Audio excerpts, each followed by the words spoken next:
Ahoj, a dneska se podíváme na rozdělení číšek jak pro kord, tak pro flaret, tak pro i šavly. Existuje více druhů, ale materiálově jsou si všechny tak trošku podobný, protože na základu každý správné číšky je hliník. Někdy se to dávají další příměsi, aby byla třeba číška pevnější, nebo naopak se odebírá trochu hliníku, aby byla lehčí. Takže jdeme na to. U kordu rozeznáváme dvě velikosti, jak pro děti, tak pro dospělí.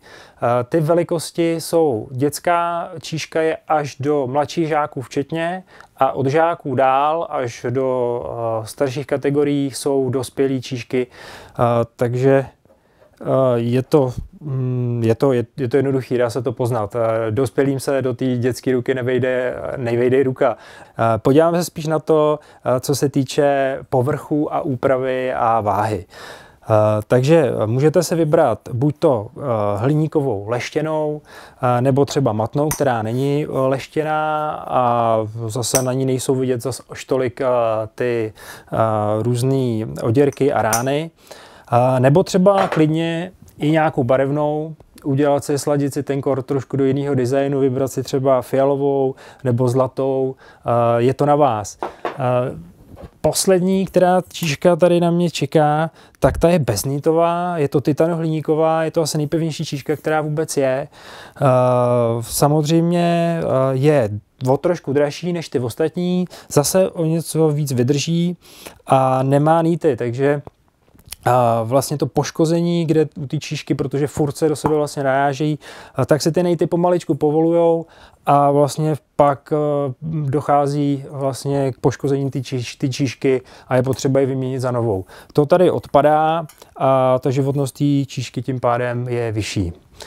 U flaretu to máme dosti podobný, tam máme dvě velikosti, taky pro děti i pro dospělí.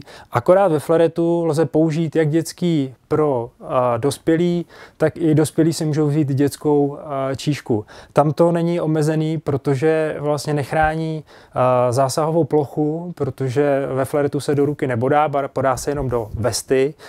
Takže je to jenom ochranná část pro ruku, aby se vlastně při nějaký srážce nedošlo k úrazu ruky.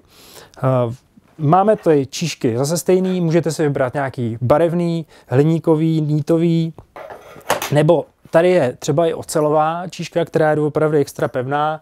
Je to typ, který se vyrábí už hodně dlouho a někdo ho stále má rád, i když počítejte s tím, že ona je váhově těžší než ta hliníková.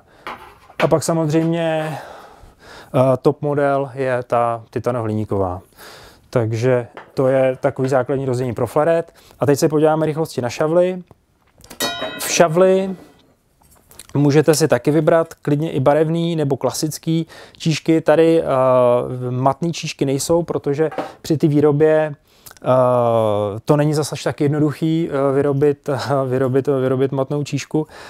Ale na co se dát u šavlových číšek pozor, protože se vyrábějí už některý připravený přímo pro vlastně zapojení. Mají integrovaný ten můstek, takže už pak nepotřebujete k tomu si dokupovat tuhletu elektrickou součástku a už je přímo nanítovaná vevnitř.